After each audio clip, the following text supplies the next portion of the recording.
and welcome. Today we're going to be going over my plan to become financially independent in 5 years. That includes my actual budget, my financial independence number, and what I'll be doing to get there. So my definition of financial independence is to have enough money that I don't have to work as much as I currently do. However, the financial independence retire early movement is usually required with retiring early. But because I don't plan to actually retire, I don't need as much money as someone who will be retiring. So I only need enough money to cover my bare bones yearly budget. If someone was interested in calculating their financial independence number, that is essentially their yearly spending times 25. And whatever that number ends up being, you can presumably withdraw that amount of money per year for the foreseeable future. That is if your money is invested in the stock market and is gaining dividend or investment income. Now, whether you're going to run out of money or not is debatable, because I'm not sure that anyone has actually played out the entire financial independence retirement early journey, as it was a concept that was developed in the last 10 years or so. But in my case, it doesn't actually matter, because I won't be retiring by the time I become financially independent. And when I do retire, I will probably have several $1,000,000 saved up, hopefully, so that won't be a concern.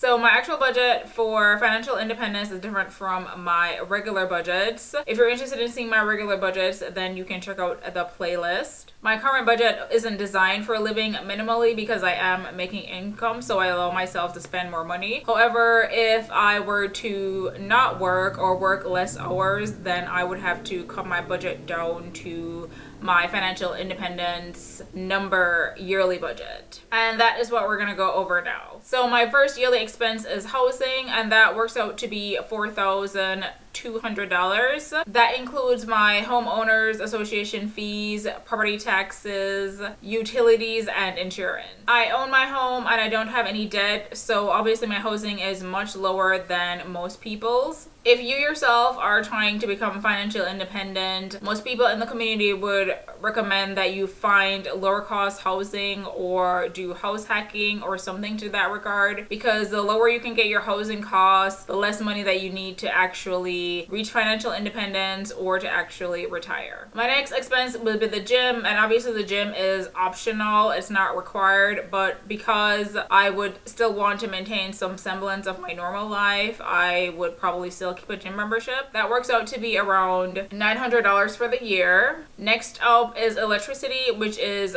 $480, internet $720, subscriptions $180, and those are also optional. My cell phone bill $840, gas, and this is gas for fuel, that works out to be $1,200, and that is assuming that I am still commuting as often as I do now, and most of my commuting is work related. So technically, if I wasn't working, then that would be lower. Groceries work out to be $3,000 for the year. Car maintenance $1,120. Personal spending I have at $2,400, and that is me giving myself around $200 a month to spend on whatever I would like. So if I kept to my financial independence budget, I would have spent $15,040 for the year. To see my actual spending from last year, check out my what I spent in a year video. This budget, I will point out, does not include medical and dental insurance, because the assumption would be that I would still be working, so I would have insurance from my employer. Currently, I actually am paying for insurance because I'm working on a contractor-like basis. For the insurance that I currently have, that works out to be $5,050 a year, and that is from healthcare.gov.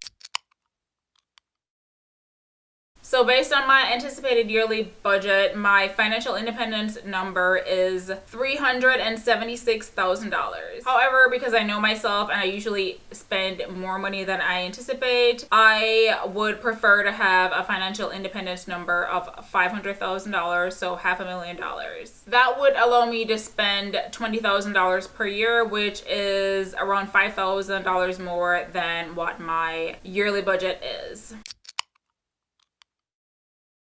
Now let's move on to the plan and how I intend to get $500,000. So as I said before, the assumption for financial independence is that you are investing in the stock market. So for me, I like to max out my pre-tax or retirement / tax advantage accounts. So that includes my 401k or 403b, which is maxed out currently at $19,500. My Roth IRA, which I can contribute $6,000 to, and an HSA, which I can max out at $3,550 for the year. In the past, I had an HSA, but I currently don't. I'm hoping that with my next job, I do, because it is a great way to save money for retirement. So assuming I just have a 401k or 403b and Roth savings, that works out to $2,500 and $500. Since I've already done the calculations, I know that I need $72,050 per year in order to reach my financial independence number. And that is based on the amount of money that I already have invested and the assumption of a 7% rate of return. And that is the average inflation adjusted return of the stock market since its existence. So that means I still need to invest $46,550. And that is where my taxable brokerage account comes in. Obviously, that's a lot of money, but I believe I should be able to swing it if